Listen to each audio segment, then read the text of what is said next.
Ya saben cómo es la dinámica. Les voy a mostrar la primera pregunta de esta clase y vamos a socializarla en 2 minutos. En un momento ya les comparto nuestra pregunta inicial. Ahí está. Tienen 2 minutos para responderla. Ya pasaron los 2 minutos. ¿Qué marcaron? ¿Qué opción marcaron? Efectivamente, la respuesta correcta es la B. Se me olvidó hacer la incertidumbre, pero en fin. Esta pregunta, de este tipo de preguntas, como ya hemos visto en las últimas clases de matemáticas, se tratan de simplemente seguir los pasos. ¿Ok? Usted tiene un jardín, ¿de acuerdo? Usted tiene un jardín, bla, bla, bla, bla, una serie de pasos y nos dice, de acuerdo con este procedimiento, subrayo ahí, de acuerdo con este procedimiento, es decir, simplemente hay que seguir el procedimiento. En el paso 1 dice calcular el área del jardín, multiplicando su largo por su ancho. El jardín tiene 10 metros de largo y tiene 7 metros de ancho. 10 por 7, pues tenemos 70 metros cuadrados. ¿Ok? 70 metros al cuadrado. Ahora nos dice el paso 2. Calcular el área de un rollo de césped multiplicando su ancho por su longitud. Acá nos dice que los rollos de césped artificial que pueden comprar tienen un ancho de 2 metros y una longitud de 3 metros. 2 por 3 nos da 6. 6 metros al cuadrado.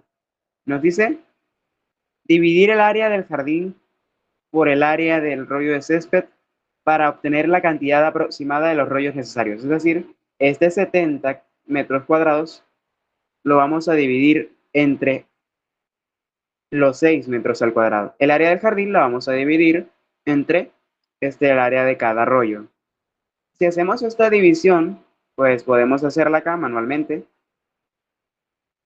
70 entre 6. 7 cabe una, queda una bajo el 0. 10 cabe una, quedan 4, coma, coloco coma. Y pues va a seguir un número que sería, en este caso le agrego un 0 al 4 y el más cercano sería 6. En fin, este numerito de por acá, 11,6. 11,6 es lo que nos da. Pero no tenemos 11,6 entre las opciones. En este caso simplemente vamos a tomar la opción que sea más cercana al 11,6. Este 6 podemos pasarlo acá convirtiéndolo en una unidad. Es decir, podemos hacer un redondeo, una aproximación que sería a 12. Así que la respuesta correcta es la B. ¿Listo? Vamos con la siguiente pregunta. ¿Quedaron dudas de esta? No. Perfecto, continuamos. Ya pasaron los 2 minutos. ¿Qué opción marcaron? A. ¿Alguien opina diferente? Yo creo que la sé. No la sé, pero... Ok, veamos. Entonces me dicen que la respuesta está entre la A y la C. Veamos. La A dice que tenemos un decrecimiento lineal. Observemos nuestra tablita. Tenemos que la temperatura en Celsius es de 40 grados. Cuando la temperatura aumenta unos 10 grados Celsius, aumenta 10, el tiempo de reacción en segundos disminuye en 100. ¿Ok? Entonces sí, es un decrecimiento. Así que por esa razón descartamos la B y la D. Nos preguntan qué tipo de tendencia describe adecuadamente la relación entre la temperatura y el tiempo de reacción. Claramente el tiempo de reacción va a ir decreciendo conforme aumenta la temperatura. Y pues al contrario, mientras aumente el tiempo de reacción, la temperatura iría disminuyendo.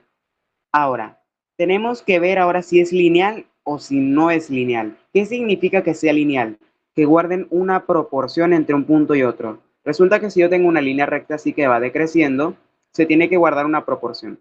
Este punto, digamos, este punto de por acá, tiene que tener una misma proporción con este otro punto. ¿En qué me refiero con esta proporción? Es la división de este valor de y1 vamos a llamarle, sobre este valor de x, x1, tiene que ser igual a la división de este valor de y, y2, entre este valor de x, x2. Diciéndolo en lenguaje coloquial, si divido esto entre esto, me tiene que dar lo mismo que dividir esto entre esto, que dividir esto entre esto, que dividir esto entre esto, lo cual no está sucediendo en este caso. Y eso lo podemos ver fácilmente acá. Acá decreció en 100, pero acá decreció en 150 y acá decreció en 20. No se está guardando una proporción del decrecimiento. Sería lineal si, por ejemplo, acá decreciera en 100, acá decreciera también en 100 si esto fuera 100, si esto fuera 0. Sí sería lineal, pero como tal no es lineal. No está decreciendo de forma lineal porque no se está guardando una proporción en el decrecimiento, ¿vale? Entonces, por esa razón, la opción correcta es la C, de crecimiento no lineal. Vamos con la pregunta siguiente. Ok, voy a girar esto para que sea mejor. Bueno, se ve mejor en vertical, creo. Sí, sí. Tienen 2 minutos. Sí, dime, Santiago. Esteban, en el anterior ejercicio te referías a que Y1 y X1 tienen que ser lo mismo, te referías a la pendiente. Sí, me refiero a la pendiente precisamente. Pero es algo con lo que nos vamos a meter más adelante en la clase de funciones. Ok. Listo. Ya pasaron los 2 minutos que marcaron.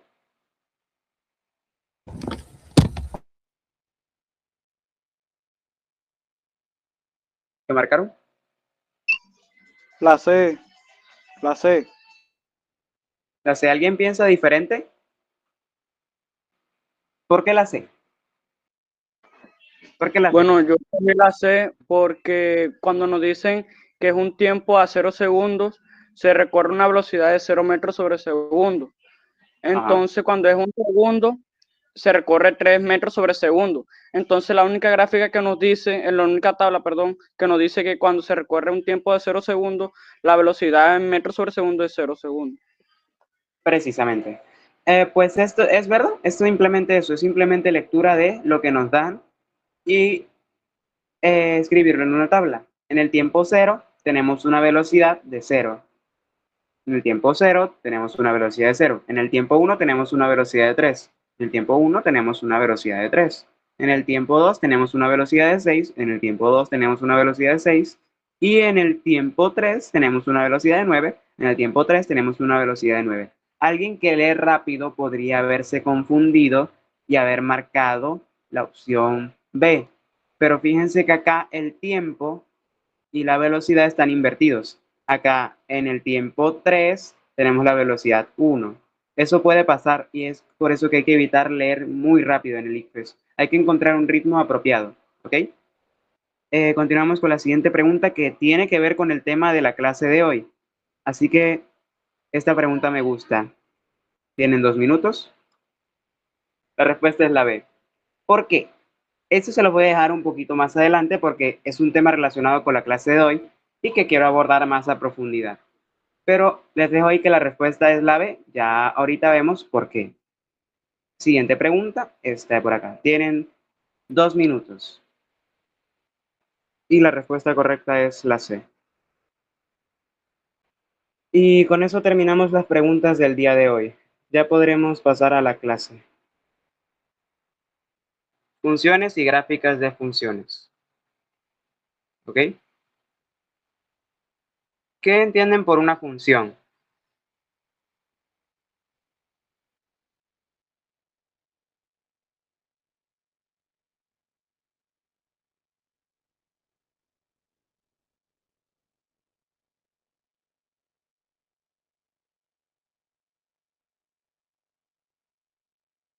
¿Qué entienden por una función? Jamás han escuchado ese término de función. ¿Qué entienden por una función? ¿Nadie sabe? Bueno, de lo que yo entiendo es un conjunto de entradas y de salidas. Sí, es algo así. pero yo se los voy a explicar de una forma un poco más sencilla e intuitiva. Una función la podemos entender como una maquinita, ¿ok? Es una maquinita. Yo le meto algo a esa maquinita, la maquinita lo procesa y me devuelve otra cosa. Yo le meto 1 a la maquinita y me devuelve 2, por ejemplo. Yo le meto 5 y me devuelve 17, por ejemplo. Esa es una función. Yo le meto un número cualquiera, que le vamos a decir x, un número cualquiera, me va a procesar f, que es nuestra función, nuestra maquinita, y nos va a devolver f de x, ¿ok? La función evaluada en el valor que yo le metí. Ahora, esto de por acá es sobre la prueba Saber 11, la jerarquía de desempeño y el salto cualitativo de leer a modelar. Los 4 niveles de desempeño no los voy a explicar hoy, los vamos a explicar ya más adelante, como pasa en todas las clases. Ahora, ¿qué es una función? Acá nos dice la definición formal, una regla de correspondencia entre dos cantidades, pero yo no se los voy a explicar así. Yo no se los voy a explicar así. Les voy a explicar más o menos de forma intuitiva las funciones. Acá dice la correspondencia, básicamente que a cada elemento de un conjunto que se llama dominio, es decir, todo lo que yo le puedo meter a la maquinita. El dominio es todo lo que yo le puedo meter a la maquinita. Pues claramente si yo le meto 1 a una maquinita, la maquinita me procesa ese 1 y me tiene que devolver un valor que no sé cuál es. Si yo le meto 1, la maquinita no me puede devolver otro valor. Este valor llamémosle n1. Si yo le vuelvo a meter 1 a la maquinita no me puede devolver otro valor n2. Por ejemplo, lo que es una circunferencia en un plano cartesiano no es una función, porque si por ejemplo acá tengo un valor 1, esta circunferencia al momento de yo buscar en 1 la coordenada en y, que sería el rango o recorrido, todo lo que me devuelve la función, ¿okay? Si yo le busco una imagen o rango, pues me va a devolver este de por acá, pero no solo tiene ese, sino que también le corresponde este de por acá abajo. No le corresponde solamente un elemento, sino que le corresponden varios. Y si no le corresponde ni un solo elemento, pues resulta que no hace parte del dominio. Por ejemplo, la función, digamos, voy a hacer esa con dibujito. Esta función de por acá, 1 sobre x. F de x es igual a 1 sobre x, con el número que yo le meta. Va a ser una división de 1 entre ese número. Entonces, si por ejemplo yo a la función le meto un 1, me va a quedar 1 entre el número que le metí, que fue 1. ¿Ok? Pero ¿qué pasa si yo le meto 0? Me da 1 sobre 0. ¿Cuánto da eso? ¿Cuánto da 1 entre 0? Indeterminado. Indeterminado. Esta cosa de por acá no existe. No existe 1 entre 0. Es decir, la función no funciona en 0. Por lo tanto, 0 no hace parte del dominio. El dominio, como les dije, son todas las cosas que se le puede meter a la máquina. Así que no se le puede meter 0. Por lo tanto, el dominio de la función 1 sobre x tiene que ser, y acá es usando lenguaje matemático, el conjunto formado por todos los x pertenecientes a los reales. Son todos los x pertenecientes a los reales, tal que x sea diferente de 0. Yo le puedo meter cualquier cosa a esa máquina excepto 0. Y ese sería el conjunto dominio de la función 1 sobre x. Esto de por acá, como les digo, esto me dice que todos los números, yo le puedo meter todos los números reales excepto el 0. Acá. Los 4 pilares de la representación.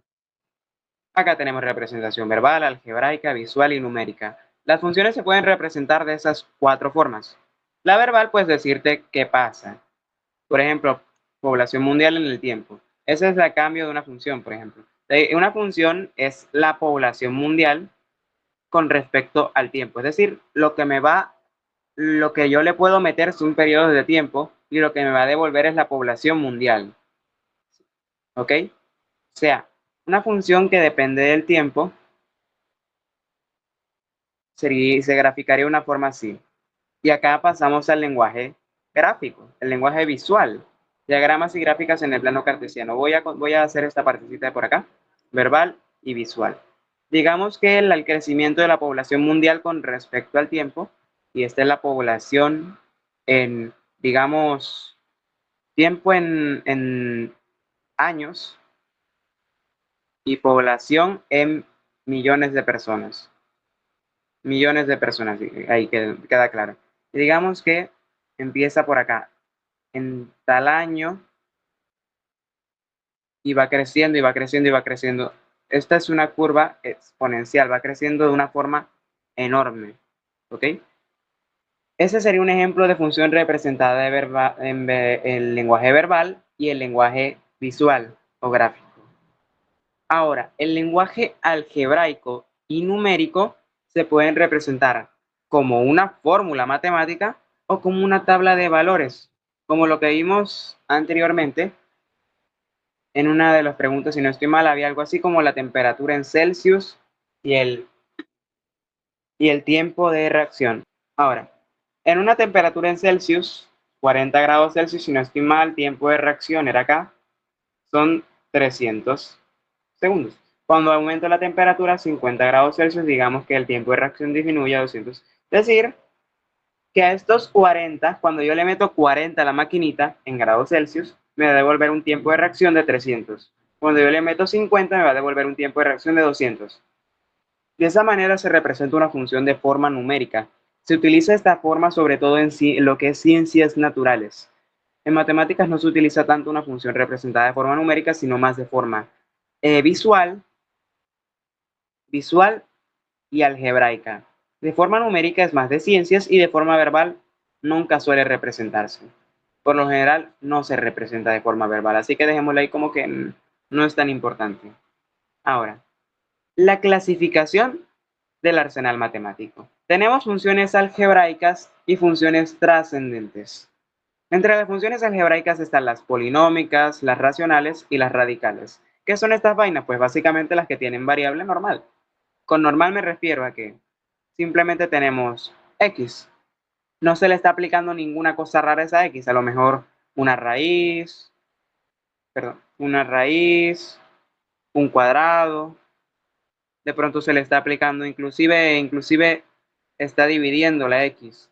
Pero nada raro. En cambio, las trascendentales sí son algo más complicado. Por ejemplo, las exponenciales es cuando ya x no está en su forma normal, sino está como por ejemplo un exponente.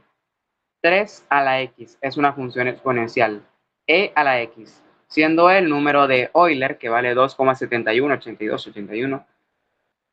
Las logarítmicas, cuando se le está aplicando esta función de por acá rara, que se llama logaritmo a la variable x, o t, o lo que sea, la nuestra variable. ¿Okay? Pues esto de por acá nos van a dar unas gráficas muy especiales. Y las trigonométricas, que ya las conocemos bastante bien, que son seno, coseno, tangente. Por ejemplo, el seno de x es una función trascendental. También se pueden representar funciones de forma explícita e implícita, es decir, cuando la variable dependiente, eso no se los expliqué. X es lo que yo le meto a la máquina, así que X va a depender de lo que yo le meta, es decir, es independiente. Simplemente va a ser lo que yo le meta, yo le puedo meter cualquier valor, es independiente. Pero Y es lo que me va a devolver cuando se le aplica la función. Es decir, esta Y va a depender de X, va a ser dependiente. Se le llama entonces a Y variable dependiente y a X variable independiente. Ahora, las funciones en modo explícito es donde me dicen f de x también se podría reescribir como y. Mi variable dependiente está despejada en este caso, pero en forma implícita mi variable dependiente no está despejada.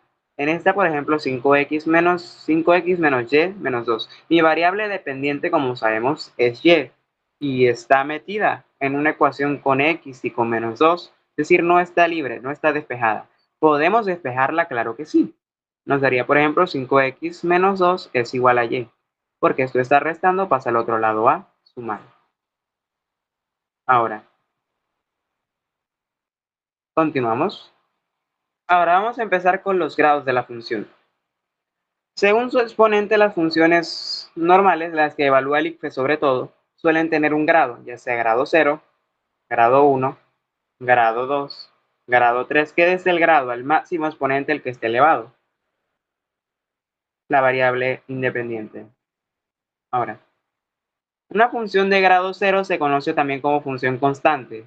Si tengo una función de esta forma, f de x es igual a k, donde k es cualquier número real, pues simplemente va a ser una línea así, que esté así, paralela al eje x, paralela, ojo que me quedó medio torcido el eje x, pero es una línea paralela, que esté exactamente cruzando por ese valor k.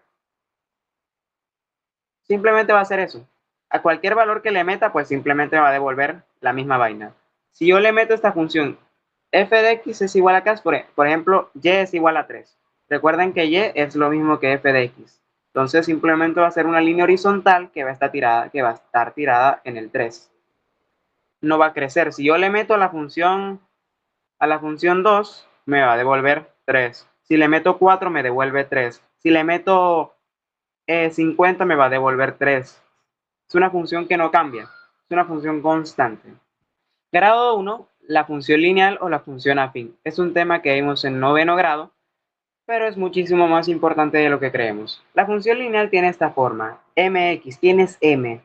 M es la pendiente. ¿Qué me dice la pendiente? Me dice qué tan inclinada está una recta, básicamente.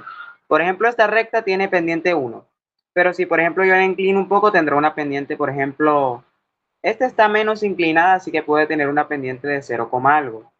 0,6, pongámosle. Esta de por acá está menos inclinada. Bueno, no, esta no está menos inclinada, sino que ya está inclinada hacia abajo. Así que digamos esta de por acá no está inclinada, es una línea horizontal, está echada, entonces su pendiente es 0. Pero cuando ya empieza a bajar, su pendiente va a empezar a ser negativa. Por ejemplo, este sería menos 0,7, menos 0,8 más o menos. Una por así sería ya menos 1 de pendiente negativa. La pendiente me explica cómo se cambia una recta. Si va creciendo, si va decreciendo, etc. La función afín es la misma vaina que la lineal, pero tiene este b. ¿Qué es este b? Este b se va a aplicar a todas las funciones que tenemos y se le llama desplazamiento vertical. Básicamente, cuando yo tengo una función, yo puedo sumarle siempre un valor y desplazarla. Imaginemos que nuestra gráfica es esta. Nuestra gráfica es esta. Si yo le sumo un valor k, el que sea, lo que sea, un número real, esa función se me va a mover, me va a quedar esa función un poquito más arriba o un poquito más abajo dependiendo de quién sea k. Si k es negativo, me va a bajar la función, si k es positivo, me va a subir la función, pero siempre me va a desplazar ya sea ese valor k positivo o ese valor k negativo. Funciona así con todas las funciones. La recta y igual a mx más b, pues básicamente tiene este por acá. Estas características. Este es la pendiente, cómo cambia la recta, y este por acá es el desplazamiento vertical, que curiosamente cuando evaluamos la función en 0, es decir, f de x, f de 0, cuando evaluamos la función en 0, siempre el término que tiene la pendiente me va a ser 0, me va a quedar únicamente esta cosita de por acá, el valor que es el desplazamiento vertical.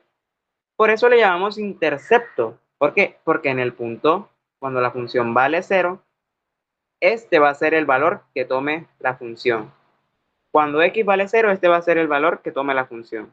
En este caso, la gráfica podemos ver que cuando esta gráfica está mal, de esa función no es, pero si la hacemos bien, sería tal que así. ¿Ok? Sería tal que así. Comparemos estas dos funciones. Esta función es la función 2x. Y esta es la función 2x menos 1. Fíjense que las dos tienen la misma pendiente, tienen la misma inclinación, pero una está desplazada hacia abajo. ¿En qué cantidad? Menos 1. Fíjense que este intersecto con el eje y es en menos 1.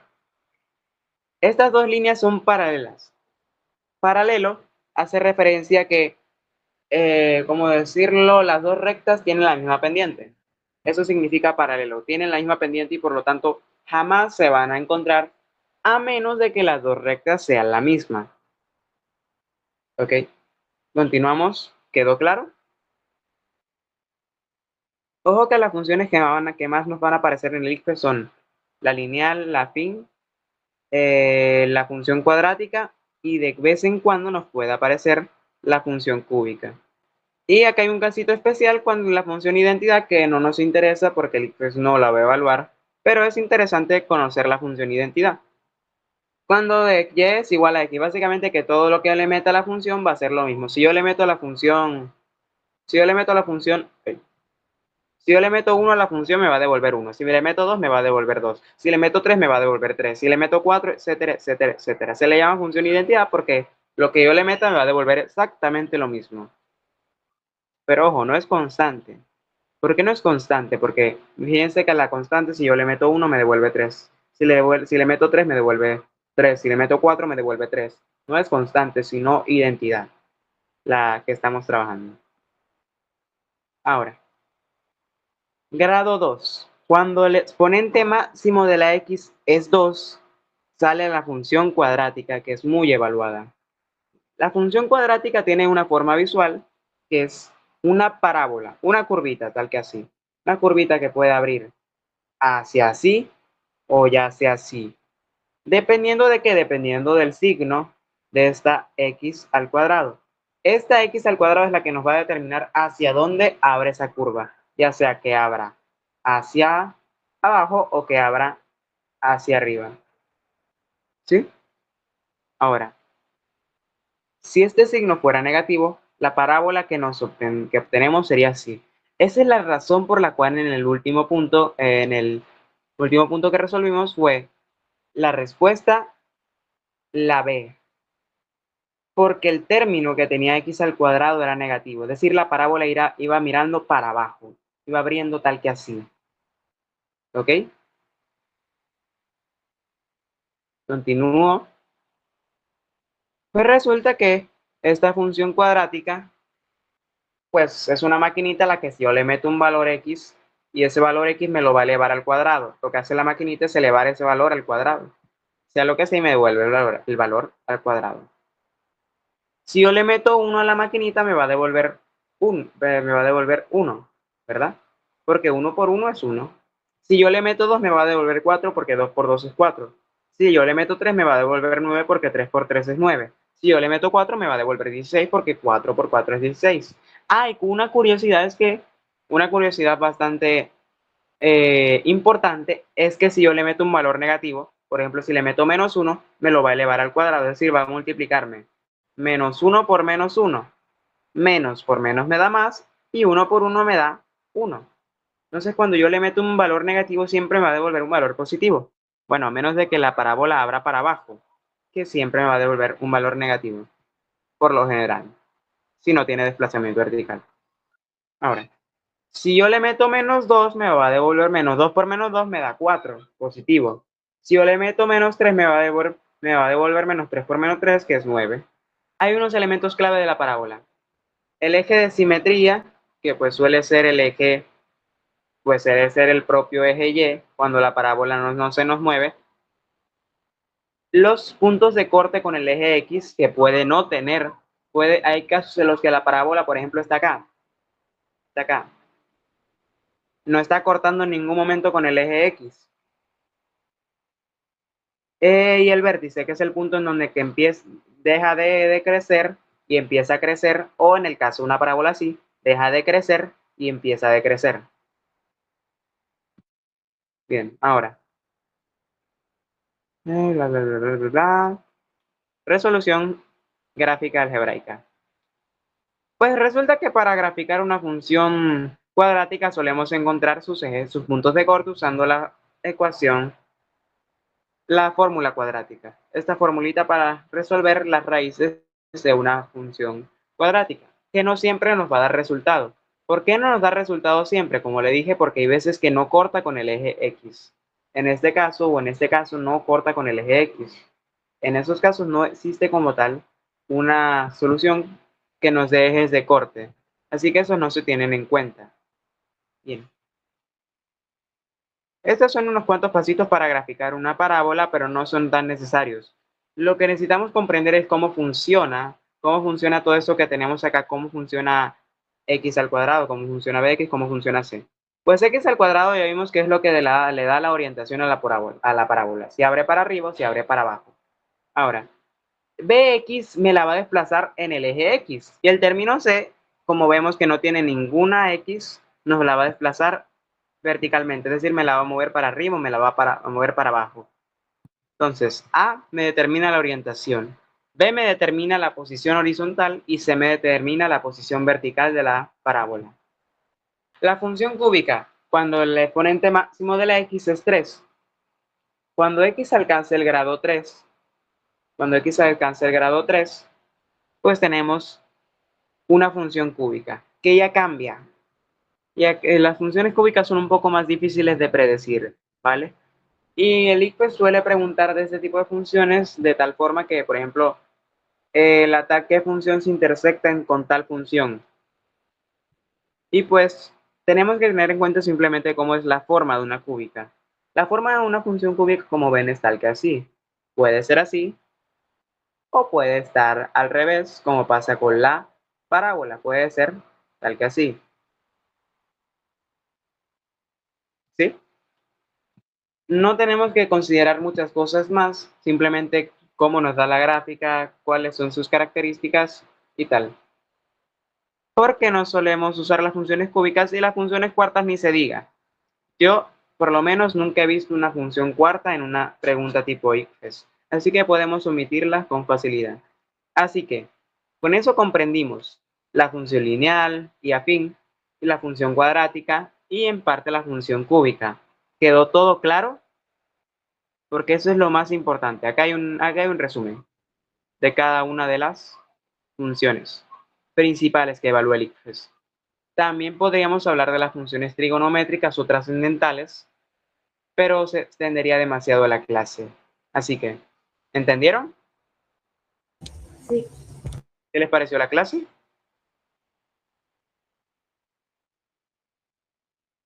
Ya terminamos con eso. Tengan una feliz noche y gracias por asistir a mi clase.